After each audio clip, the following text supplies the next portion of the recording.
अन्तर्राष्ट्रिय कानुन अन्तर्राष्ट्रिय कानुनलाई बुझ्ने दुईटा अप्रोच छ है। एउटा ट्रेडिसनल अप्रोच, अर्को मोडर्न अप्रोच भनेको पहिलो परम्परावादी दृष्टिकोण, अर्को आधुनिक दृष्टिकोण। अन्तर्राष्ट्रिय कानुनको परिभाषा गर्ने क्रममा हामी दुईटा दृष्टिकोणबाट बुझ्छौँ। परम्परावादी दृष्टिकोणले के भन्छ भने अन्तर्राष्ट्रिय कानुन राज्यहरूको बीचको सम्बन्ध सञ्चालन गर्ने कानुन हो भन्छ। त्यसैले ट्रेडिसनल अप्रोचमा international law is such kinds of rules which governs the relationship between the state भन्छ। ट्रेडिसनल अप्रोचले अन्तर्राष्ट्रिय कानुन भनेको त्यस्तो नियमहरूको सङ्ग्रह हो जसले राज्यहरूको बीचको मात्रै सम्बन्ध सञ्चालन गर्दछ। जब ओपेनहेमरले डेफिनेसन दियो इन्टरनेसनल ललाई, त्यति बेला अन्तर्राष्ट्रिय कानुन राज्यहरूको बीचको मात्रै सम्बन्ध सञ्चालन गर्ने कानुन थियो। तर मोडर्न दृष्टिकोण, जब जे स्टार्केले अन्तर्राष्ट्रिय कानुनको परिभाषा गरे, उनले के भने अन्तर्राष्ट्रिय कानुन ट्रेडिसनल दृष्टिकोणले भने जस्तो राज्यहरूको बीचको मात्रै सम्बन्ध सञ्चालन गर्ने कानुन होइन कि अन्तर्राष्ट्रिय कानुनको तीनटा विषयवस्तु छ: स्टेट, इन्टरनेसनल इन्स्टिट्युसन र some extent to the individuals.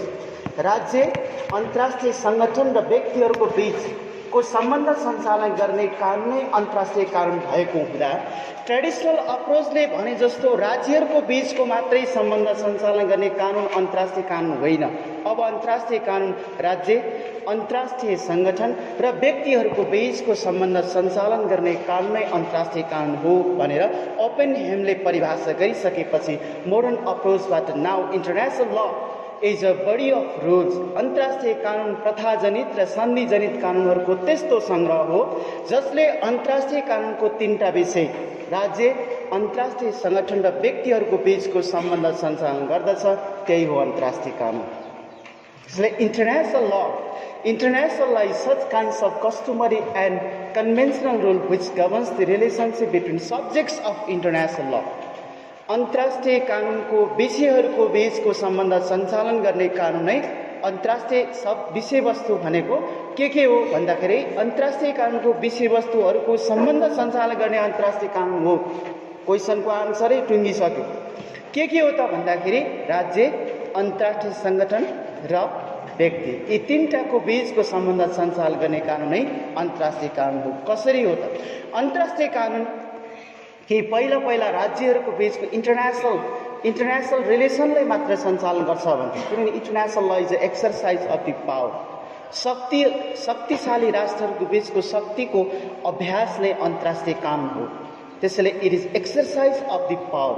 Powerful स्टेटहरूले मात्र इन्टरनेसनल ललाई गभर्न गर्थ्यो। त्यसैले इन्टरनेसनल लको डेफिनेसनमा यहाँले बुकमा पाउनुहोला, it governs the relationship only between the civilised state. सबै राष्ट्रहरूको बीचको मात्रै सम्बन्ध सञ्चालन गर्छ भन्छ। त्यसले सिभिलाइज्ड स्टेट होइन। अहिले state can be small, state civilise हुनसक्छ, अनसिभिलाइज हुनसक्छ, साना हुनसक्छ, ठुला हुनसक्छ। जे जस्तो भए पनि यी सबै स्टेटहरूको बीचको सम्बन्ध सञ्चालन गर्ने कानुनै अन्तर्राष्ट्रिय कानुन हो भन्छ। अब इन्टरनेसनल लको केही हिस्टोरिकल ब्याकग्राउन्ड छ। अन्तर्राष्ट्रिय कानुनको उत्पत्ति कसरी भयो? 1600 सेन्चुरीभन्दा अघिल्लो अवस्था, बिफोर 1600 सेन्चुरी, 1600 शताब्दी वेस्टफेलिया ट्रिटी 1648 मा जब वेस्टफेलिया ट्रिटी बन्यो, त्यसपछि इन्टरनेसनल लको लिखित रूपमा अन्तर्राष्ट्रिय कानुनको विकास भयो। Westphalia treaty 1600 before 1600 century to 1900 र 1900 सेन्चुरी टु अनवर्ड अहिलेसम्म यी तीनटा स्टेजमा हामी अन्तर्राष्ट्रिय कानुनलाई क्याटेगोराइज गरेर हेर्छौँ। 1600 शताब्दीभन्दा अघिल्लो अवस्था, 1600 देखि 1900 शताब्दीसम्मको अवस्था र 19 सेन्चुरीदेखि जब युएन बन्यो, युएन बनिसके पछाडिको अहिलेसम्मको अवस्था। यसको हिस्टोरिकल ब्याकग्राउन्ड त्यस्तो छ। जब इन्टरनेसनल लको वेस्टफेलिया ट्रिटी 1648 मा वेस्टफेलिया ट्रिटी बनिसकेपछि अन्तर्राष्ट्रिय कानुनमा केही कन्फरेन्स सिस्टमको विकास भयो। किनभने 30 वर्षे धार्मिक युद्ध सञ्चालन भएको थियो युरोपमा। त्यो 30 वर्षे धार्मिक युद्धको कारणले धेरै व्यक्तिहरूको ज्यान गए र धार्मिक युद्धको अन्त्य गर्ने क्रममा वेस्टफेलिया ट्रिटीले होइन, युद्ध मात्रै सञ्चालन गरेर हुँदैन, ह्युमन राइट्सको प्रोटेक्सन गर्नुपर्छ भन्ने भन्ने कन्सेप्ट विकास भइसकेपछि 450 भन्दा बढी करिब 400 को हाराहारीमा धेरै राष्ट्रहरू कोलोनाइजमा थियो, धेरै राष्ट्रहरू उपनिवेशमा थियो। ती राष्ट्रहरू स्वतन्त्र भए र इन्टरनेसनल लका केही रुल्सहरू विकास भएको हामी पाउँछौँ 1600 सेन्चुरीमा। अब इन्टरनेसनल लको फादर ह्युगो ग्रोसस, जब ह्युगो ग्रोससले दुईटा बुक लेखे, Hugo Grotius is the father of international law, उनले दुईटा बुक लेखेको छ 1609 र 1625। 1609 मा फ्रिडम अफ द सी, सामुद्रिक स्वतन्त्र सम्बन्धी किताब लेखे ह्युगो ग्रोससले, र 1625 मा de jure belli ac pacis, law of the war and peace, युद्ध र शान्ति सम्बन्धी कानुन। यसले सामुद्रिक सम्बन्धी कानुन र युद्ध र शान्ति सम्बन्धी कानुन दुईटा बुक अन्तर्राष्ट्रिय कानुनको विकासमा कन्ट्रिब्युसन दिनको लागि ह्युगो ग्रोससले बुक लेखेको हामी पाउँछौँ। र त्यसैले ह्युगो ग्रोससलाई अन्तर्राष्ट्रिय कानुनको पिता मानिन्छ। He is the father of international ल, अन्तर्राष्ट्रिय कानुनको पिता भनेको नै ह्युगो ग्रोसस हो। अब इन्टरनेसनल लको कन्भेन्सन सिस्टम 1648 पछि कन्फरेन्स सिस्टमको विकास भयो, किनभने त्योभन्दा अगाडि इन्टरनेसनल लको विकास प्रथाजनित कानुनमा आधारित थियो। युनानहरूले प्राचीन ग्रिक सभ्यता, जस सिभिली, जस जेन्टियम, जस नेचुरली, युनानी राज्यहरू हिन्दू फिलोसफी, मुस्लिम फिलोसफी र स्टेटहरूको प्र्याक्टिसको आधारमा, राज्यहरूको व्यवहारको आधारमा अन्तर्राष्ट्रिय कानुन सञ्चालन हुन्थ्यो, किनभने international law is a state practice, राज्यहरूको व्यवहारको परिणाम हो अन्तर्राष्ट्रिय कानुन भन्छ। तर वेस्टफेलिया ट्रिटी बनिसकेपछि इन्टरनेसनल लमा कन्फरेन्स सिस्टमहरू बन्यो। 1648 मा वेस्टफेलिया ट्रिटी आयो। 1815 मा भेना कङ्ग्रेस आयो। भेना कङ्ग्रेसले 3टा कानुन निर्माण गरेको छ, law of the sea, law of the neutrality and law of the war, सामुद्रिक सम्बन्धी कानुन र डिप्लोमेट्सहरूको हायरार्की निर्धारण गर्ने सम्मको कानुन निर्माण गरेको छ भेना कङ्ग्रेस 1815 मा आइपुग्दा। त्यसपछि इन्टरनेसनल लमा थुप्रै कन्भेन्सनहरू भए। जेनेभा कन्भेन्सनसम्म आउँदाखेरि 1864 देखि जेनेभा कन्भेन्सन भन्ने बित्तिकै युद्ध सम्बन्धी कानुनहरूको सङ्ग्रह नियम हो। जेनेभा कन्भेन्सन र जेनेभा कन्भेन्सन हुँदै युएनसम्म आइपुग्दा इन्टरनेसनल लको यसरी हामी विकास भएको पाउँछौँ। हिस्टोरिकल ब्याकग्राउन्ड मैले छोटोमा भने, धेरै छ कन्टेन्ट विषयवस्तु भन्नुपर्ने है। अब हामी बेसिस अफ इन्टरनेसनल ल सुनौँ। इन्टरनेसनल लको केही बेसिसहरू छ। आधार के हो त? अन्तर्राष्ट्रिय कानुन हामी भन्यौँ, यसको आधार के हो? यसको दुईटा पर्सपेक्टिभ छ, एउटा पोजिटिभिजम, अर्को नेचुरलिजम। नेचुरलिजमले इन्टरनेसनल ल भनेको मोरल बेसमा आधारित कानुन हो भन्छ, ल अफ द मोरालिटी, नैतिकताको आधारमा आधारित कानुन हो भन्छ। यतातिर पोजिटिभिस्टले होइन, इन्टरनेसनल लको नैतिकताको आधारमा मात्र हो भने, इन्टरनेसनल ल त्यो मान्ने हो भने रिटर्न ल त इन्टरनेसनल लमा विकास भएको छ। कन्फरेन्स र कन्भेन्सन सिस्टमहरू पनि इन्टरनेसनल लमा विकास भएको छ। त्यसो हो भने इन्टरनेसनल ललाई नेचुरलिस्टहरूले के भन्छ भने international law is based on the consent, सहमति र नैतिकताको आधार र मोरालिटीमा आधारित हुन्छ भन्छ। तर पोजिटिभिस्टहरूले इन्टरनेसनललाई नैतिकताको आधारमा होइन, international law is based on the written concept भनेको लिखित आधारमा इन्टरनेसनल लको विकास भएको हामी पाउँछौँ। त्यसैले इन्टरनेसनल लको दुईटा पर्सपेक्टिभ, सफ्ट ल र हार्ड लको कन्सेप्ट छ। सफ्ट ल र hard law, international law is a vanishing point of jurisprudence, हल्यान्डले भन्यो। 4 सालको क्वेसन हो है। International law is a vanishing point of jurisprudence, क्वेसनै छोड्दो रहेछ, कपीमा छैन त्यो क्वेसन, अर्कै लेख्दो रहेछ। भेनिसिङ पोइन्ट अफ जुरिस्प्रुडेन्स कपीमा त्यस्तो छ। International law is a vanishing point of jurisprudence भनेको अन्तर्राष्ट्रिय कानुन विधिशास्त्रको निर्लुप्त बिन्दु हो कि अन्तर्राष्ट्रिय कानुनको कुनै एक्जिस्टेन्सै छैन, तपाईँ के भन्नुहुन्छ त्यसमा भनेको भेनिसिङ पोइन्ट अफ जुरिस्प्रुडेन्स। विधिशास्त्रले अन्तर्राष्ट्रिय कानुनलाई कानुनै मान्दैन, हल्यान्डले भनिदियो। त्यहाँनिर के छ भने अन्तर्राष्ट्रिय कानुनलाई कानुन नमान्ने दृष्टिकोण पनि छ, किनभने जसले राष्ट्रिय कानुनको एडभोकेसी गर्छ, जसले पोजिटिभ थटको एडभोकेसी गर्छ, तिनीहरूले अन्तर्राष्ट्रिय कानुनलाई कानुनै मान्दैन, इन्टरनेसनललाई ललै मान्दैन। किनभने अन्तर्राष्ट्रिय कानुनमा न कम्पिटेन्ट जुडिसियरी छ, न्यायपालिका सक्षम छैन, व्यवस्थापिका सक्षम छैन, कार्यपालिका सक्षम छैन, पनिसमेन्ट सिस्टम, स्याङ्सन सिस्टमको अभाव छ। त्यसैले अन्तर्राष्ट्रिय कानुन कानुन होइन। That's why it is vanishing point of jurisprudence. Answer त्यो। अब हार्ड लले त्यसो भन्दैन। इन्टरनेसनल ल, हार्ड ल दृष्टिकोणले के भन्छ भने इन्टरनेसनल ल त्यस्तो होइन, अन्तर्राष्ट्रिय कानुनको आफ्नो एक्जिस्टेन्स छ, यसको आफ्नो ओरिजिन छ। राष्ट्रिय कानुनकै जस्तो यसको आफ्नै स्रोत छ, यसको आफ्नै विषयवस्तु छ, यसको आफ्नै अपरेसन सिस्टम छ। त्यसैले अन्तर्राष्ट्रिय कानुन के हो भने यसको एक्जिस्टेन्स छ र we the advocates of the international law, हामी अन्तर्राष्ट्रिय कानुनको एडभोकेट्सहरूले के भन्छ भने international law is definitely hard ल। अन्तर्राष्ट्रिय कानुन यसको एक्जिस्टेन्स छ, यो हार्ड ल हो। होइन भने आज इन्टरनेसनल लमा इन्डिभिजुअल्सहरूलाई पनि रेस्पोन्सिबल बनायो नि, इन्डिभिजुअल्सहरूलाई रेस्पोन्सिबल बनायो, आइसिसी बनाएछ, इन्टरनेसनल क्रिमिनल कोर्ट बनायो। नाउ द इन्डिभिजुअल्स जसले international gross violation of human राइट्समा संलग्न छ त्यस्ता व्यक्तिहरूलाई इन्टरनेसनल क्रिमिनल कोर्टमा लायबल बनाएको छ, हामी त्यो देख्छौँ। त्यसैले इन्टरनेसनल लको आफ्नै एक्जिस्टेन्स छ, यसको आफ्नै कार्यपालिका छ, आफ्नै व्यवस्थापिका छ, न्यायपालिका छ। इन्टरनेसनल क्रिमिनल कोर्ट न्यायपालिका हो, युएनको जनरल एसेम्ब्ली व्यवस्थापिका हो, युएनको सेक्युरिटी काउन्सिल कार्यपालिका हो। त्यसैले अन्तर्राष्ट्रिय कानुनलाई सफ्ट ल र हार्ड लको दृष्टिकोणबाट हामी यसरी हेर्छौँ। इन्टरनेसनल लको केही प्रिन्सिपल छ। युस्क अगेन्स्ट भने पनि पेरिएम्टरी नर्म्स भने पनि प्रिन्सिपल अफ इन्टरनेसनल ल भनेपछि एउटै हो। अभिचिन है, जस्क अगेन्स्ट भन्ने टर्म छ इन्टरनेसनल लमा, युस्क अगेन्स्ट, पेरिएम्टरी नर्म्स र जनरल प्रिन्सिपल अफ इन्टरनेसनल ल एउटै। अन्तर्राष्ट्रिय कानुनको केही सिद्धान्तहरू छ, 10 वटा सिद्धान्त यहाँको माइन्डमा हुनैपर्छ। पेरिएम्टरी नर्म्स, युस्क अगेन्स्ट भने पनि, जनरल प्रिन्सिपल अफ इन्टरनेसनल ल भने पनि एउटै। त्यो 10 वटा सिद्धान्त के हो त भने sovereign equality of the state, principle of sovereign equality, सार्वभौम समानताको सिद्धान्त। अर्को principle of pacific settlement of the dispute, अन्तर्राष्ट्रिय विवादहरू शान्तिपूर्ण समाधान गर्ने सिद्धान्त भन्छ। तेस्रो principle of good faith over the treaty, अर्थात् principle of fulfilment of international obligation, अन्तर्राष्ट्रिय दायित्वहरू परिपालना गर्नुपर्ने सिद्धान्त, अर्थात् प्याक्टा सम सर्भान्डा। प्याक्टा सम सर्भान्डा भनेको सन्धिहरूको इमान्दारीपूर्वक पालना गर्ने सिद्धान्त।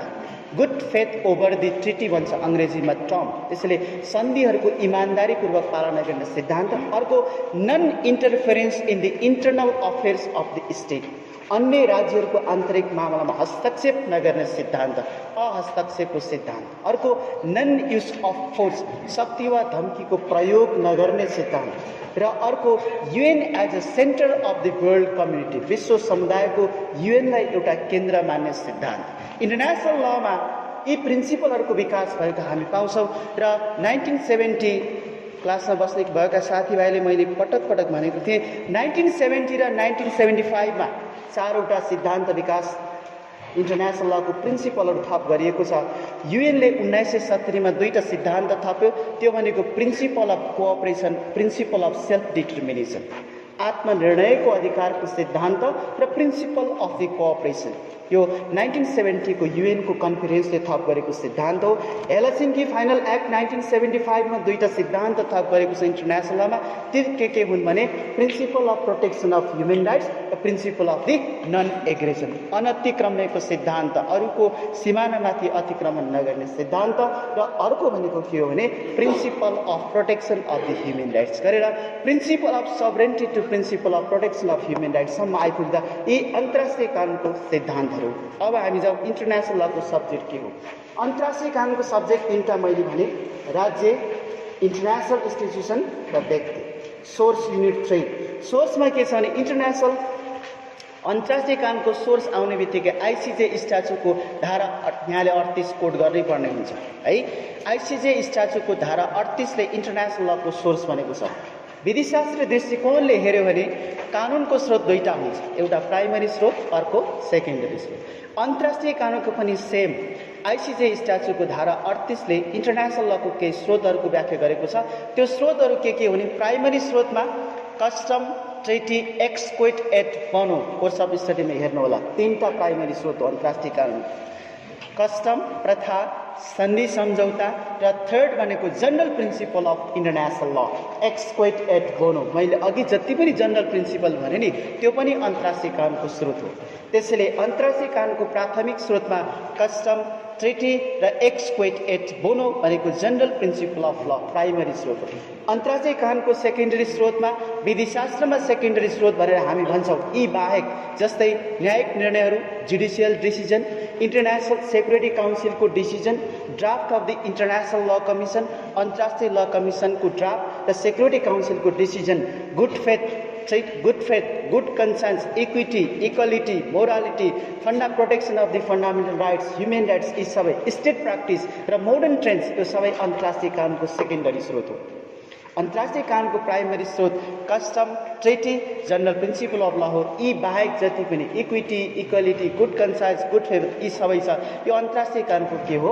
स्रोत हो। आइसिसी स्ट्याट्युट धारा 38 यहाँले हेर्नु होला। Now nationality. अब नेसनालिटीको दुईटा दृष्टिकोण छ। सिटिजनसिप भने पनि नेसनालिटी भने पनि है।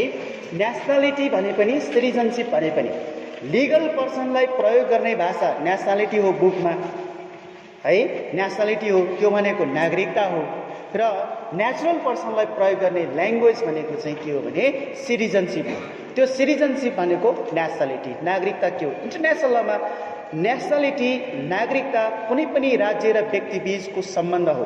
कानुनी वैधानिक सम्बन्ध स्थापना गर्ने आधार, त्यो बेसिसलाई हामी नेसनालिटी भन्छौँ। नेसनालिटीको दुईटा प्रिन्सिपल छ, जस स्याङ्गुइनिस र जस सोली। जस स्याङ्गुइनिस भनेको ब्लड रिलेसनको आधारमा व्यक्तिको सम्बन्ध स्थापना गर्ने, जस स्याङ्गुइनिस। अर्को jus soli, where the person can get birth, उसको जन्म जुन क्षेत्रमा भएको थियो त्यो क्षेत्रीय आधारमा, क्षेत्रीय क्षेत्राधिकारको आधारमा उसले नागरिकता प्राप्त गर्न सक्छ। यसले इन्टरनेसनल लमा नागरिकता दुईटा बेसिस छ। नागरिकताको दुईटा प्रिन्सिपल भनेको जस सोली र जस स्याङ्गुइनिस हो। जस स्याङ्गुइनिस भनेको ब्लड रिलेसन भनेको उसको नाता सम्बन्धको आधारमा नागरिकता प्राप्त गर्न सक्ने एउटा आधार। अर्को जस सोली भनेको जुन क्षेत्राधिकार र टेरिटोरी पर्सन व्यक्तिको जन्म भएको छ त्यसको आधारमा नागरिकता प्राप्त गर्न सक्छ। अब मोड्स अफ अक्वायरिङ र लुजिङ नेसनालिटी भन्छ। 4 सालकै क्वेसन हो, त्यो पनि दोहोरिन सक्छ। मोड्स अफ अक्वायरिङ र लुजिङ नेसनालिटी, नागरिकता प्राप्त गर्न सक्ने र गुमाउने आधारहरू के हो? नागरिकता जनरली हामी सोच्छौँ कसरी प्राप्त गर्न सक्छ? बाइ बर्थ, जन्मको आधारमा नागरिकता प्राप्त गर्न सक्छ। प्रिन्सिपल त जस सोली जस स्याङ्गुइनिस रहेछ, बाइ बर्थ नागरिकता प्राप्त गर्न सक्छ। अर्को नेचुरलाइजेसन, अङ्गीकरणको आधारमा नागरिकता प्राप्त गर्न सक्छ। अर्को बसाइ सराई, माइग्रेसनको आधारमा नागरिकता प्राप्त गर्न सक्छ। अर्को म्यारिजको आधारमा नागरिकता प्राप्त गर्न सक्छ। अर्को स्टेट सक्सेसनको आधारमा नागरिकता प्राप्त गर्न सक्छ। राज्य कुनै एक्सटिङ्सन भयो, राज्य लोप भयो, राज्य गाभियो, यसको आधारमा पनि नागरिकता प्राप्त गर्न सक्छ। यो मोड्स अफ दि अक्वायरिङ हो। लुजिङ, नागरिकता कसरी गुमाउन सक्छ? डेफिनेटली नागरिकता गुमाउने आधार भनेको त्याग गरेर, व्यक्तिले त्याग गरेर। लङ रेसिडेन्स अब्रोड भन्छ, बाहिर धेरै समय, लामो समय बाहिर बसेर। स्टेट सेसेसन भएर, राज्य टुक्रिएर हो, व्यक्तिको माइग्रेसन भएर। र लङ रेसिडेन्स अब्रोड भनेको व्यक्ति लामो समय बाहिर बसेर। यसै नागरिकता गुमाउने तरिकाहरू हो। अब नागरिकताको सम्बन्धमा हाम्रो नेपालको संविधानको धारा 10 देखि 15 सम्मका सम्पूर्ण प्रावधान नागरिकतासँग सम्बन्धित छ, जहाँ अङ्गीकृत नागरिकतादेखि लिएर नागरिकता प्राप्त गर्ने केही आधारहरू हाम्रो संविधानले इन्टरनेसनल लको प्रिन्सिपललाई समेत अङ्गीकरण गरेको हामी पाउँछौँ। नेपालको संविधानको धारा 10 देखि 15 सम्मका सम्पूर्ण प्रावधान सिटिजनसिपसँग सम्बन्धित छ। अब मैले एकैचोटि कोर्सलाई जम्प गरेँ। डिप्लोमेटिक इम्युनिटिज एन्ड प्रिभिलेज है। First question, what do mean by international law? अघि भनिहालेँ। Second nationality, second question. Third question diplomatic immunities and privilege. अब सुनौँ, डिप्लोमेटिक इम्युनिटिज एन्ड प्रिभिलेज सुन्नुहोस् है। डिप्लोमेटिक इम्युनिटिज एन्ड प्रिभिलेज उन्मुक्ति र सुविधाहरू, कुटनीतिक सम्बन्धी उन्मुक्ति र सुविधाहरू है। यसको 3टा पार्ट यहाँले छुट्याउनु पर्ने हुन्छ। डिप्लोमेटिक इम्युनिटिज एन्ड प्रिभिलेज भन्ने बित्तिकै 1961 को भेना कन्भेन्सनको ट्रिटी हेर्नुपर्छ। Vienna convention on immunities and privilege of the diplomats 1961, यो डिप्लोमेट्सलाई हो। Vienna convention on immunities and privilege of 1963 यो कन्सुलरसँग सम्बन्धित छ। अर्को Vienna convention on immunities and privilege of the special mission 1969। 3टा फरक कानुन छ। हेड अफ द स्टेटमा आउँदा डिप्लोमेट्सको लेख्ने, डिप्लोमेट्समा आउँदा उतातिर लेख्ने होइन। यो 3टा कुरा माइन्डमा राख्नुहोस्। यो डिप्लोमेट्स इम्युनिटिजको 3टा विषय छ। खालि 1961, 63 र 69 सम्झिनु, यति सम्झिनु। कुरा के हो अहिले म भन्छु, त्यहाँनिर टुङ्गिहाल्छ। यति कुरा चाहिँ खासै रहन्छ भन्ने बुझ्छ यहाँ।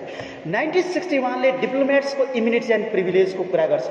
63 ले कन्सुलरको इम्युनिटिज एन्ड प्रिभिलेजको कुरा गर्छ। 69 ले के गर्छ भने immunities and privilege of the head of the mission भन्छ। अब के हो डिप्लोमेट्सको इम्युनिटी प्रिभिलेज भनेको? त्यस्तो खालको राइट हो जुन इनभायोलेबिलिटी हुन्छ। त्यहाँनिर एउटा टर्म छ, अनतिक्रम्य हुन्छ। कस्तो कस्तो विषयहरू अनतिक्रम्य हुन्छ। हाम्रो नेपालको सम्बन्धमा फोरेन स्टेट र नेपालको सम्बन्धमा हाम्रो डिप्लोमेटिक इम्युनिटिज र प्रिभिलेज सम्बन्धी ऐन छ 2027, diplomatic immunities and privilege of the diplomatic immunities and foreign immunities and state भन्ने 1927 को ऐन छ। नेपालको ऐन र अन्तर्राष्ट्रिय कानुन तुलना गर्नुहोस् भन्छ। कुनै सेन्टेन्स डिफरेन्स छैन। नेपालको कानुन कानुन र डिप्लोमेटिक इम्युनिटिज एन्ड प्रिभिलेजमा भएको व्यवस्था सेम हो, एउटा शब्द पनि तलमाथि छैन। अब सुन्नुहोस् के छ, सुन्नुहोस् है। केही आधारहरू डिप्लोमेटसँग सम्बन्धित कुरा आउने बित्तिकै हामीले आन्सरमा के लेख्नु पर्यो भने यो स्ट्रिक्टली कहीँ कतैबाट पनि उजुर बाजुर लाग्ने खालको होइन कि अनतिक्रम्य खालको त्यस्तो खालको सुप्रिम इम्युनिटी डिप्लोमेट्सले प्रयोग गर्छ। तर सिभिल र क्रिमिनल इस्युजहरूमा चाहिँ कन्सुलरहरूले अदालतमा गएर बयान दिनुपर्ने हुन्छ। कन्सुलरको हकमा चाहिँ थोरै कम छ। र हेड अफ द स्टेटमा के हो भने हेड अफ द स्टेटमा प्राप्त गर्ने सुविधाहरू चाहिँ हेड अफ द स्टेट जस्तै सी जिनपिङको नेपालमा भ्रमण भयो, नेपालकै राष्ट्रपति कुनै मुलुकमा गएर भ्रमण गर्यो भने त्यस्ता स्पेसल मिसनहरूले कुनै खालको इम्युनिटिज एन्ड प्रिभिलेजहरू जस्तै क्रिमिनल र सिभिल जुरिडिक्सनबाट उनीहरू उन्मुक्त हुन्छन् भन्ने छ। त्यसैले यहाँनिर बिचको 1963 को कन्भेन्सनले के भन्छ भने कि कन्सुलरहरूलाई यदि अदालतले कहीँ बोलाएको खण्डमा अदालतमा गएर साक्षी बकपत्रसम्म गर्नुपर्छ भन्ने सम्ममा मात्रै हामीले त्यहाँनिर मात्रै डिफरेन्स हो। अब के हो immunity and privilege? Immunity of the personality भन्छ, व्यक्तिको आफ्नो व्यक्तित्वको उन्मुक्ति। अर्को immunity and privilege of the document भन्छ कि डिप्लोमेटसँग सम्बन्धित भएको डकुमेन्टहरूको इम्युनिटी। अर्को immunity of the immunity from the civil and criminal jurisdiction भन्छ, सिभिल र क्रिमिनल जुरिडिक्सनबाट इम्युनिटी प्राप्त गर्न सक्छ, अदालतमा गएर बयान दिनु पर्दैन। तर इन्टरनेसनल लमा के छ भने हङ्गेरीको राजदूत अमेरिकी राष्ट्रपति हुरालको हत्या भएको बेलामा त्यहीँनिर सँगै बसिराखेको थियो कि इम्युनिटिज एन्ड प्रिभिलेज डिप्लोमेट्सहरूलाई अदालतमा गएर बयानसम्म दिनु पर्दैन। तर उसले मानव धर्म सम्झेर के भने आफ्नो राज्यको सहमतिमा राज्यसँग स्वीकृति लिएर कि अमेरिकी राष्ट्रपति हुरालको हत्या भएको बेला मैले के भने राष्ट्रपतिको हत्या मसँगै कार्यक्रममा बसिराखेको बेलामा हत्या भएको हो, त्यसैले यो चाहिँ हत्या हो भनेर हङ्गेरीको डिप्लोमेट्सले अमेरिकाको राष्ट्रपतिको हत्या हुँदाखेरि त्यहाँनिर मानव धर्म सम्झेर राज्यको अनुमति लिएर उसको आफ्नो देशको अनुमति लिएर अदालतमा बयान दिएको भने इन्टरनेसनल लमा त्यो चाहिँ हामी पाउँछौँ। अदरवाइज डिप्लोमेट्सहरूलाई के अदालतमा गएर बयान दिनु जरुरी हुँदैन, अदालतले बोलाएको खण्डमा जबरजस्त जानु पर्दैन, त्यस्तो खालको इम्युनिटी। त्यसैले इम्युनिटी अफ द डकुमेन्ट र इम्युनिटी अफ द पर्सनालिटी, आफ्नो व्यक्तित्वबाट इम्युनिटी, फिजिकल इम्युनिटी, करहरूबाट उन्मुक्ति, राइट टु कम्युनिकेसन, सूचनाको हक अधिकार, फ्यामिलीसँग भेटघाट गर्न पाउने अधिकार र सम्पूर्ण tax exemption from the tax, यी ट्याक्सहरूबाट पूर्ण रूपमा उन्मुक्ति हुन्छ। र right to freedom of the religion, धार्मिक स्वतन्त्र। अमेरिकी डिप्लोमेट्स आएर नेपालको संस्कृति जे भयो पोस्ट गरिराखेका हुन्छ नि एम्बेसीमा, हेर्नुहोस् त त्यो वेबसाइटमा उनीहरूले त्यो freedom of the exercise of religion हो। धार्मिक स्वतन्त्रता लगायतका कम्युनिकेसन स्वतन्त्रता, सूचनाको स्वतन्त्रता, धार्मिक स्वतन्त्रता, राजनैतिक स्वतन्त्रता, यस्ता खालका स्वतन्त्रताहरू डिप्लोमेट्सले प्रयोग गर्न पाइन्छ। तर त्यहाँनिर के एउटा कुरा छ भने जस्तै करहरूबाट पूर्ण उन्मुक्ति हो त भन्दाखेरि होइन, जस्तै स्थानीय टेलिकम धारा यस्तै जडित हुन्छ नि त्यस्ता खालका सामान्य करहरू चाहिँ डिप्लोमेट्सहरूले तिर्नुपर्ने हुन्छ, त्यसै लोकल कर भन्छ।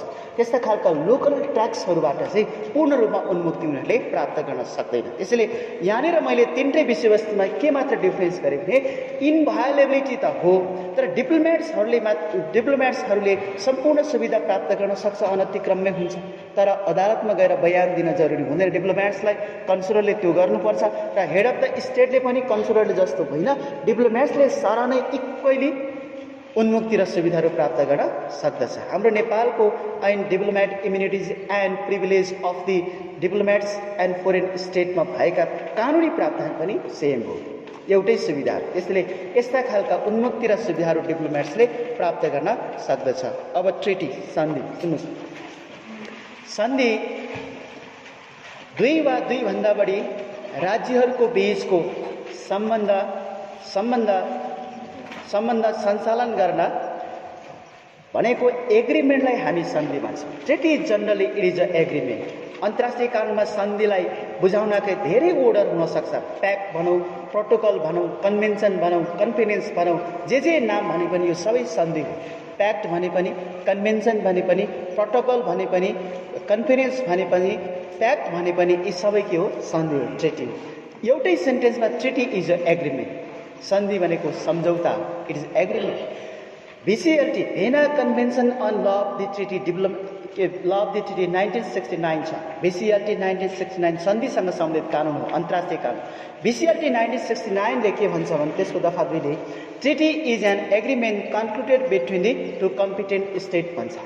2 वा 2 भन्दा बढी राज्यहरूको बीचमा भएको सम्झौतालाई हामी सन्धि भन्छौँ international Lama. Treaty is a agreement which is concluded between the subjects of international ल।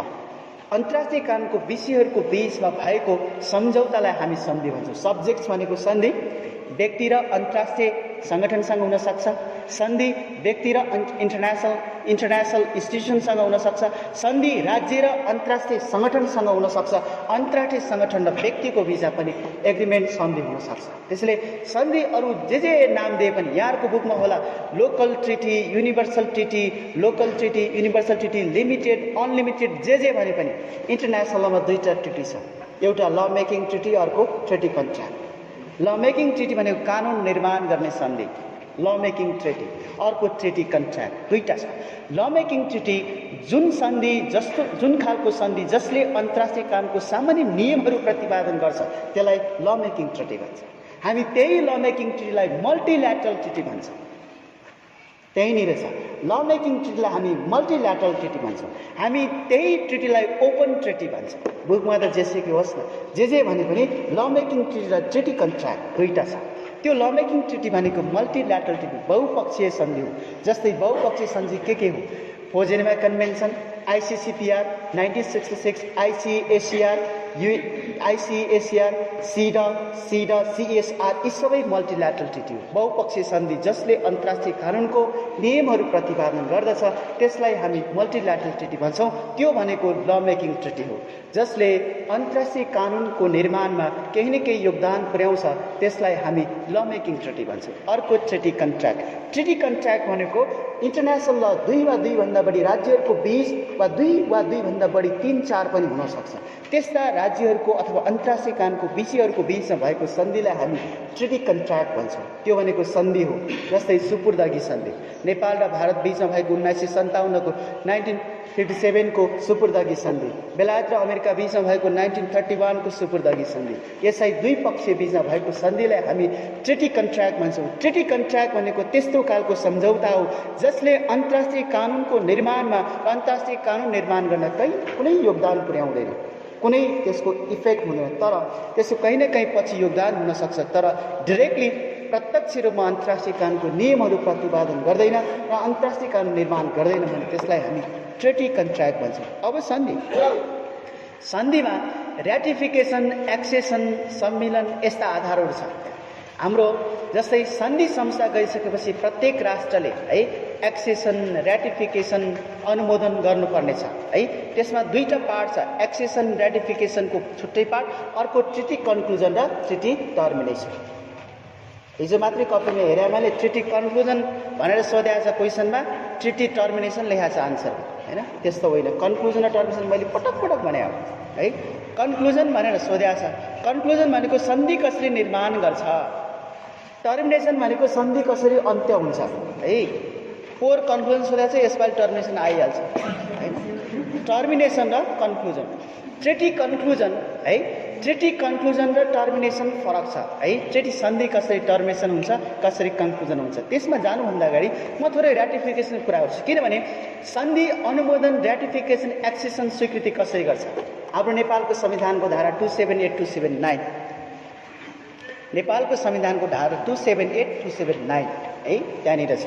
सन्धिको अनुमोदन एक्सेसन कसरी गर्ने सम्बन्धमा 278ले राज्यले सन्धि संस्था गर्न सक्छ भन्छ 278ले।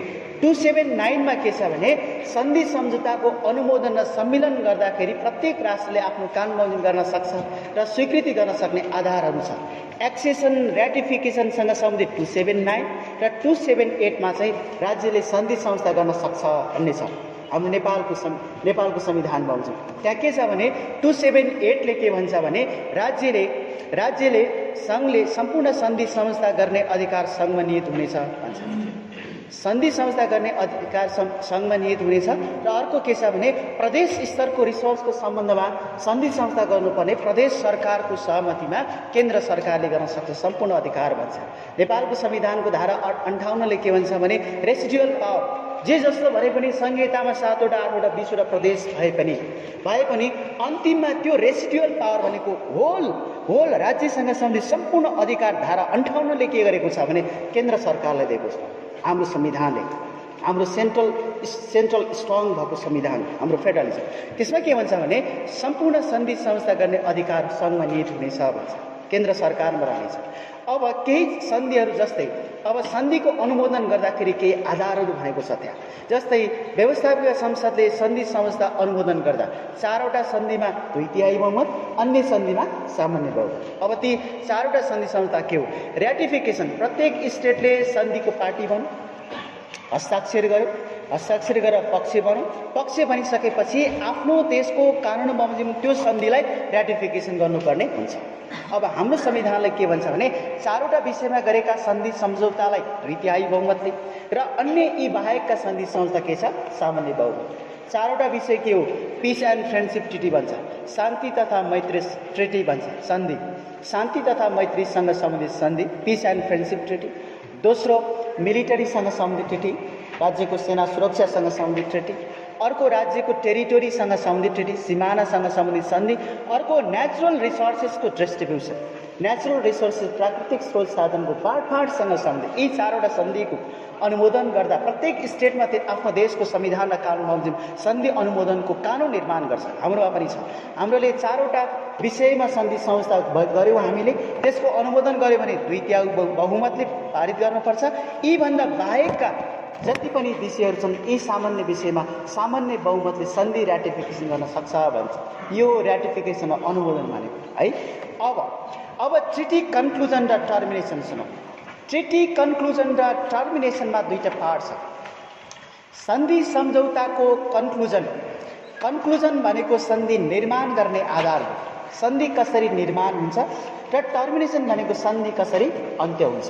निर्माण सन्धि निर्माण गर्दा जस्तै एक्रिडिटिङ अफ द नेगोसिएटर भन्छ, वार्ताकारहरूको नियुक्ति गरिन्छ पहिला सन्धि निर्माण गर्दा, त्यसपछि नेगोसिएसन गरिन्छ, वार्ता गरिन्छ, नेगोसिएसन गरिन्छ। पहिला वार्ताकारहरूको नियुक्ति गरिन्छ, त्यसपछि नेगोसिएसन गरिन्छ, त्यसपछि तेस्रो सन्धिहरूको एक्सेप्टेन्स गरिन्छ, स्वीकृति गरिन्छ, त्यसपछि हस्ताक्षर गरिन्छ, हस्ताक्षर भनेको सिग्नेचर गरिन्छ, अनि सिग्नेचर गरिसकेपछि बल्ल ऱ्याटिफिकेसन र एक्सेसन आउँछ। सन्धिको ऱ्याटिफिकेसन गरिन्छ, एक्सेसन गरिन्छ, अनुमोदन गरिन्छ। र यहाँनिर एउटा टर्म छ, सन्धि निर्माण गरेपछि रजिस्ट्रेसन गर्नुपर्छ भन्छ। UN चार्टरको धारा 102 सन्धि रजिस्ट्रेसन गर्नुपर्छ है। UN चार्टरको धारा 102ले के भन्छ भने प्रत्येक सन्धि संस्था गरिसकेपछि त्यस्ता खालको सन्धि संस्थालाई रजिस्ट्रेसन गर्नुपर्छ भन्छ। त्यसैले वार्ताकारहरूको नियुक्ति गर्ने, वार्ता गर्ने, हस्ताक्षर गर्ने, ऱ्याटिफिकेसन गर्ने, अनुमोदन गर्ने, सम्मिलन गर्ने, रजिस्ट्रेसन गर्ने, यी चाहिँ सन्धि निर्माणको आधारहरू हो। यो सन्धि निर्माणको आधार हो। त्यो बीचमा ट्रिटी कन्क्लुजन भनेको त्यो बीचमा वार्ता हुनसक्छ, आफ्नो प्रतिनिधि पठाउन सक्छ, रिप्रेजेन्टेसन हुनसक्छ, छलफल हुन्छ, पार्टी स्टेट पार्टी पक्ष बन्ने कि नबन्ने बीचमा छलफल हुनसक्छ, नेगोसिएसन हुनसक्छ। त्यसको आधारमा सन्धिहरू निर्माण गरिन्छ। त्यसैले वार्ताकारहरू नियुक्ति गर्ने, वार्ता गर्ने, नेगोसिएटर एक्सेसन गर्ने, सन्धिको सम्मेलन गर्ने, कन्क्लुजन रजिस्ट्रेसन गर्ने, यी चाहिँ ट्रिटी कन्क्लुजनको आधार हो। अब सन्धि कसरी टर्मिनेसन हुन्छ? सन्धि टर्मिनेसन र करारको अन्त्य एउटै, धेरै आधारहरू मिल्छ। सन्धि कसरी टर्मिनेसन हुन्छ? पक्षको सहमतिद्वारा, पार्टिजको बाई कन्सेन्ट, अर्को बाई अपरेसन अफ ल, कानुनको प्रक्रिया पुरा गरेर सन्धि अन्त्य हुन्छ। बाई अपरेसन अफ ल र टर्मिनेसन अफ द पार्टीको एक्सटिङ्सन भएर विषयवस्तु लोप भएर destruction of the subject matter जस्तै राज्यहरूको बीचमा सन्धि भयो राज्य लोप भयो राज्यहरू लोप भएर राज्य विषयवस्तुको नष्ट भएर राज्यहरू एक्सेसन सेसेसनमा गएर सन्धिहरू सेसेसनमा गएर पनि सन्धिको टर्मिनेसन हुन्छ बाई अपरेसन अफ ल आपसी सहमतिद्वारा हुन सक्छ बाई अपरेसन अफ ल कानुनी प्रक्रिया पुरा गरेर सन्धिको टर्मिनेसन हुन्छ भनेको विषय आफ्नो अब्जेक्टिभ फुलफिल भएर उद्देश्य पुरा भएर र विषयवस्तु उद्देश्य पुरा भएर डक्ट्रिन अफ रेवसिक स्ट्यान्डिबसमा के भने परिस्थितिमा आएको परिवर्तनको कारणले पनि सन्धि टर्मिनेसन हुन्छ। रेवसिक स्ट्यान्डिबस इन्टरनेसनल लमा रेवसिक स्ट्यान्डिबस भनेको परिस्थितिमा आएको परिवर्तन। हिजो एउटा सरकार हुँदा सन्धि संस्था भएको थियो, आज नयाँ सरकार बनेको छ। हामीले गरेको पहिलो सरकारले गरेको कि प्रेडिसेसर सरकारले गरेको एग्रिमेन्ट ट्रिटी हामी अनुमोदन गर्न सक्दैनौँ भन्न सक्छ। त्यस्तो आधारमा पनि सन्धिहरू टर्मिनेसन हुन्छ। त्यसैले सन्धि विषयवस्तुको नष्ट भएर परिस्थितिमा परिवर्तन आएर रेवसिक स्ट्यान्डिबस भएर विषयवस्तु नष्ट भएर बाई अपरेसन अफ ल बाई कन्सेन्ट पक्षहरूको सहमतिद्वारा र परिपालना गर्नै नसक्ने अवस्था भएर र इन्टरनेसनल लको न्यू प्रिन्सिपलहरू डेभलप भएको कारणले पनि सन्धि टर्मिनेसन हुन्छ। The development of the new principles in international ल भन्छ। अन्तर्राष्ट्रिय कानुनमा नयाँ सिद्धान्तहरूको विकास भएर पनि सन्धिहरूको टर्मिनेसन हुन्छ। सन्धिको पार्ट ए हो। अब अर्को jurisdiction of international court of justice ICJ है, विवाद समाधान डिस्प्युट सेटलमेन्ट। सुनौ, अन्तर्राष्ट्रिय कानुनमा विवाद समाधानको दुईटा उपाय छ। एउटा पिसफुल सेटलमेन्ट अफ डिस्प्युट, अर्को फोर्सफुल सेटलमेन्ट अफ डिस्प्युट। शान्तिपूर्ण विवाद समाधान, अर्को शक्तिपूर्ण विवाद समाधान। शान्तिपूर्ण विवाद समाधानका आधारहरू छ के नेगोसिएसन वार्ता,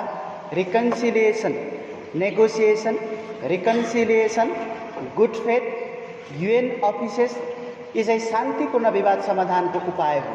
negotiation, reconciliation, good faith, mediation, arbitration, international court of justice र ICC. International court of justice ICC र international criminal court ICC, international court of justice ICJ र international court of arbitration ICA. अर्को international centre for dispute settlement ICSD, international centre for settlement of the investment dispute भन्छ ICSID. यसरी international लमा शान्तिपूर्ण विवाद समाधानका यी means and methods हुन्। शान्तिपूर्ण विवाद समाधान, अर्को शक्तिपूर्ण विवाद समाधान। एउटा पिसफुल, अर्को फोर्सफुल। फोर्सफुल विवाद समाधानमा पनि शान्तिपूर्ण विवाद समाधानमा जसरी negotiation, mediation, arbitration, international court of justice ICC, international court of arbitration, international centre for settlement of investment dispute ICSID छ। यी चाहिँ शान्तिपूर्ण विवाद समाधानको उपाय हो भने शक्तिपूर्ण फोर्सफुल विवाद समाधानको उपाय छ। त्यो शक्तिपूर्ण विवाद समाधानको केही आधारहरू जस्तै रिप्राइजल प्रत्याघात हो, प्रत्युत्तर, रिप्राइजल रिटोर्सन प्रत्युत्तर, ब्लकेट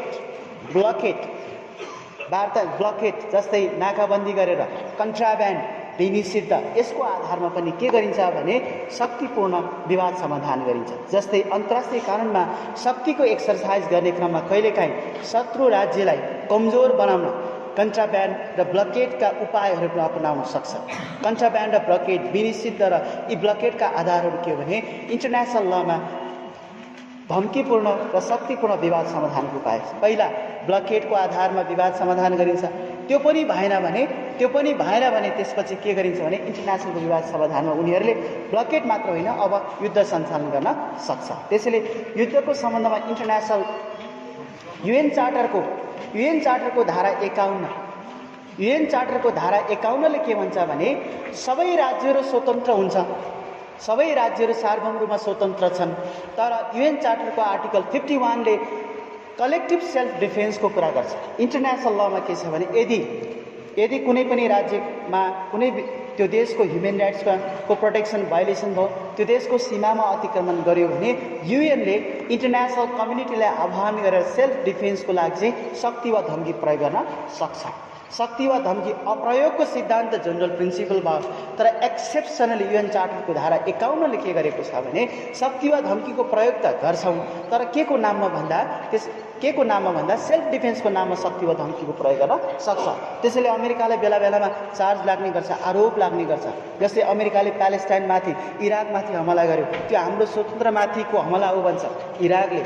त्यसैले फिलोसफिकल आइडियोलोजिकल बेसिसमा सपोर्ट गर्ने राष्ट्रले पनि यो अमेरिकाको आतंकवादी गतिविधि हो भन्न सक्छ, क्रिटिसिजम गर्न सक्छ। तर इन्टरनेसनल लमा के हुन्छ, शक्ति वा धम्कीको प्रयोग कति बेला गर्न सक्छ भने युएन चार्टरको धारा 51 को आधारमा सेल्फ डिफेन्सको आधार छ आतंकवादको निर्मूल गर्न, मानवाधिकारको संरक्षण गर्न। यी दुईटा आधारको लागि सेल्फ डिफेन्सको ग्राउन्ड छ। त्यसको आधारमा इन्टरनेसनलमा शक्ति वा धम्कीको यस्ता खालका मेथड्सहरू प्रयोग गरेर विवाद समाधान गरिन्छ। यसरी peaceful and forceful settlement of dispute हामी हेर्छौँ। अब पिसफुल सेटलमेन्टभित्र पनि जुरिडिक्सन अफ आइसिजे भन्छ, इन्टरनेसनल कोर्ट अफ जस्टिसको जुरिडिक्सन है।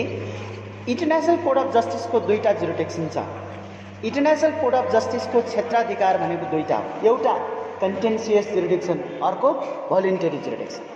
कन्टेन्सियस जुरिडिक्सन भनेको अन्तर्राष्ट्रिय अदालतमा राष्ट्रहरू आइसिजे स्ट्याच्युटको आर्टिकल धारा 36 मा हेर्नु भने 36 को ए र बी मा हेर्नुभयो भने आइसिजे जुरिडिक्सनको कन्टेन्सियस जुरिडिक्सनमा दुईटा आधारमा उनीहरूले जुरिडिक्सन प्रत्येक राज्यले स्वीकार गर्छ।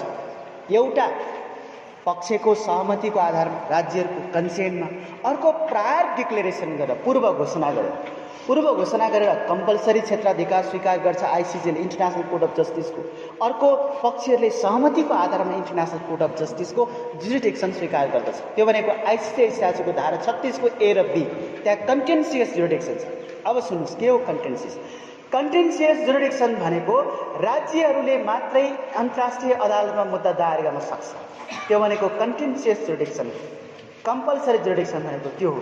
कन्टेन्सियस जुरिडिक्सन भनेको राज्यहरू मात्रै, स्टेट मात्र एउटा यस्तो कम्पिटेन्ट अथोरिटी हो, तिनीहरूलाई मात्रै अन्तर्राष्ट्रिय अदालतमा मुद्दा दायर गर्ने हक दैया छ, त्यो भनेको कन्टेन्सियस जुरिडिक्सन हो, राज्यले मात्रै हुन्छ।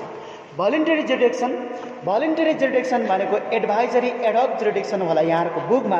त्यो भोलिन्टरी जुरिडिक्सन भनेको आइसिजेले इन्टरनेसनल कोर्ट अफ जस्टिसले यस्तो खालमा आफ्नो क्षेत्राधिकार एक्सर्साइज गर्छ कि युएन अन्तर्गत बनेका जति पनि विशिष्टकृत संस्थाहरू छ, स्पेसलाइज एजेन्सी छ, ती एजेन्सीहरूले कानुनी कन्फ्लिक्ट अफ ल, कानुनको द्वन्द्वमा परेको बेलामा उनीहरूले ओपिनियन राय माग गर्छ। त्यसैले युएनको विशिष्टकृत अङ्गहरूले कानुनी राय दिनुस् भनेर माग गरेको खण्डमा आइसिजेले ओपिनियन दिन सक्छ। त्यसलाई हामी एडभाइजरी ओपिनियन भन्छौँ। त्यो भनेको एडभाइजरी ओपिनियन हो। त्यसैले एडभाइजरी ओपिनियन कम्पलसरी विषय होइन। यो international court of जस्टिसको jurisdiction क्षेत्राधिकारमा compulsory कानुनी बाइन्डिङ बन्धनकारी विषय होइन। कति बेला बन्धनकारी हुन्छ भने युएनको विशिष्टकृत संस्थाहरूले यदि कानुनी राय माग गरेको खण्डमा कानुनी राय दिनुस् भने त्यति बेला इन्टरनेसनल कोर्ट अफ जस्टिसले आइसिजीले के गर्न सक्छ भने इन्टरनेसनल कोर्ट अफ जस्टिसले ओपिनियन दिन सक्छ। त्यसलाई हामी एडभाइजरी जुरिडिक्सन भन्छौँ। मैले सुरुदेखि define international law, nationality, third diplomatic immunity and privilege, fourth, fifth treaty, six jurisdiction of dispute settlement method, 6वटा। यति सम्झियो भने इक्जाममा पास भयो। अब लास्ट एउटा बाँकी छ है। ल अब इन्टरनेसनल ह्युमेनिटेरियन ल आइएचएल हेरौँ है। लास्ट यो अप्सनलमा हुन्छ, यो अप्सनमा छ। एलएलबीको विद्यार्थीले धेरै बुझ्दैन भनेर क्वेसन सोधिदिने जनरली एलएलएमको हो। इन्टरनेसनल ह्युमेनिटेरियन ल हाम्रो कोर्समा छ, के हो सुनौ थोरै है। अन्तर्राष्ट्रिय कानुन भनेकै 3टा विषय हो, law of the peace, law of the war, law of the neutrality. शान्ति सम्बन्धी कानुन, युद्ध सम्बन्धी कानुन र तटस्थता सम्बन्धी कानुन, 3टा क्षेत्र इन्टरनेसनल लले गभर्न गर्छ। Law of the peace, law of the war, law of the neutrality. अब ती मध्ये इन्टरनेसनल ह्युमेनिटेरियन ल आइएचएल भनेको law of the peace. International IHL भनेको ल अफ द वार, युद्धसँग सम्बन्धित कानुन। आइएचएल को 2टा जुरिडिक्सन छ। आइएचएल युद्धको समय पनि लागू हुन्छ, तर आइएचएलको पोस्ट कन्फ्लिक्ट सिचुएसन पनि छ। नेपालको द्वन्द्वको पोस्ट कन्फ्लिक्ट सिचुएसन छ नि, यो आइएचएलकै पार्ट हो। त्यसैले इन्टरनेसनल ह्युमेनिटेरियन ल भनेको पार्ट अफ इन्टरनेसनल ल हो, अन्तर्राष्ट्रिय कानुनको एउटा पार्ट हो। यसले कम्प्लिटली युद्धसँग सम्बन्धित नियमहरूसँग सम्बन्धित छ। आइएचएल भनेको it is related to the law of the conflict. अब law of the war international लमा दुईवटा छ, एउटा आइएसी अर्को एनआइएसी। आइएसी भनेको इन्टरनेसनल आर्म्ड कन्फ्लिक्ट, अर्को एनआइसी भनेको non international armed conflict. IAC र एनआइएसी दुईवटा आर्म्ड कन्फ्लिक्ट हुन्छ अन्तर्राष्ट्रिय कानुनमा। एनआइएसी भनेको नन इन्टरनेसनल आर्म्ड कन्फ्लिक्ट भनेको नेपालकै जस्तो 10 वर्षको इन्सर्जेन्सी। यो 50 वर्षको दौरानमा धेरै एनआइएसी भएको छ, नन इन्टरनेसनल आर्म्ड कन्फ्लिक्टहरू भए। आइएसी भनेको प्रथम विश्वयुद्ध र दोस्रो विश्वयुद्ध चाहिँ इन्टरनेसनल आर्म्ड कन्फ्लिक्ट हो, त्यो भनेको आइएसी। फर्स्ट वर्ल्ड वार र सेकेन्ड वर्ल्ड वार चाहिँ कम्प्लिटली आइएसी। प्रथम विश्वयुद्ध र द्वितीय विश्वयुद्ध भनेको आइएसी इन्टरनेसनल आर्म्ड कन्फ्लिक्ट हो। नन आर्म्ड कन्फ्लिक्ट भनेको नेपालको जस्तो द्वन्द्व। अब आइएचएलको दुईवटा प्रमुख कानुनहरू छ। हेग सिस्टम 1899 1907 यो हेग सिस्टम, यसले युद्धसँग नियमहरूसँग सम्बन्धित नियमहरूलाई निर्धारण गर्यो हेग सिस्टम। र आइएचएलको दोस्रो कानुन हो four Geneva convention. Hague system 1899 र हेग सिस्टम 1907 पहिलो आइएचएलसँग सम्बन्धित कानुन हो र four Geneva convention international humanitarian लको सेकेन्ड कानुन हो। फो जेनेभा कन्भेन्सनमा 4वटा कुरा छ। Convention related to amelioration of the wounded and sick people in the field भनेको फिल्डमा भएको युद्धमा भएका घाइतेहरूको संरक्षण गर्नुपर्ने पहिलो कानुन, पहिलो convention. Second convention four Geneva convention relating to the amelioration of the wounded shipwrecked people in the sea, समुद्रमा भएको युद्धसँग सम्बन्धित कानुन। थर्ड भनेको convention related to the protection of the prisoners of the war, POW status हेर्छ युद्धबन्दीहरूसँग सम्बन्धित नियम। र फोर्थ लास्ट फो जेनेभा कन्भेन्सनले के हुन्छ भने protection of the civilians, convention relating to protection of the civilians गरेर फो जेनेभा कन्भेन्सन। यो फो जेनेभा कन्भेन्सनभित्रको कमन आर्टिकल 3 छ। त्यो कमन आर्टिकल 3 चाहिँ नन इन्टरनेसनल आर्म्ड कन्फ्लिक्टमा लागू हुने कानुन हो। त्यो कमन आर्टिकल धारा 3 बाहेकका सम्पूर्ण प्रावधान इन्टरनेसनल आर्म्ड कन्फ्लिक्टसँग सम्बन्धित कानुन हो। फो जेनेभा कन्भेन्सनको दुईवटा अप्सनल प्रोटोकल छ, victims of international armed conflict 1977, victims of the non international armed conflict 1977। यति छ यसको है। अब आइएचएलले दुईवटा पार्ट हेर्छ हेर्नुहोस् है। आइएचएल भने पनि जे नाम दिए पनि protection of the human rights हो, मानव अधिकारको संरक्षण गर्न बनेको कानुन हो। मानव अधिकारको संरक्षण गर्न बनेको कानुन भएकै कारणले जब आइएचएल निर्माण भयो इन्टरनेसनल क्रिमिनल कोडको अवधारणा विकास भयो। त्यसपछि 1998 मा आइसिसी बनिसकेपछि व्यक्तिलाई पनि अन्तर्राष्ट्रिय फौजदारी अपराधमा यदि सहभागी भएका व्यक्ति छ भने तिनलाई पनि लायबल बनायो। त्यही भएर मैले सुरुमै भनेको थिएँ individuals as a subjects of international law, व्यक्तिहरू पनि अन्तर्राष्ट्रिय कानुनको विषय हो। कसरी नाउ इन्टरनेसनल क्रिमिनल कोड परिसकेपछि जुन व्यक्ति war crime against humanity genocide र एग्रेसनमा संलग्न छ त्यस्ता व्यक्तिहरूलाई इन्टरनेसनल क्रिमिनल कोडमा लायबल बनाउँछ। त्यसले त्यो इन्टरनेसनल लमा रिसेन्टली डेभलप भएको कन्सेप्ट हो। त्यही भएको हुनाले now the individuals as a subjects of international law, व्यक्ति पनि अन्तर्राष्ट्रिय कानुनको विषय हो भनेर त्यहाँनिर भनेको। त्यसैले आइएचएलले के भन्छ भने आइएचएलमा एउटा टर्म छ त्यहाँनिर protection limits of the means and methods भनेको युद्धमा अप्लाई हुने हतियारहरूलाई लिमिट गर्छ एक।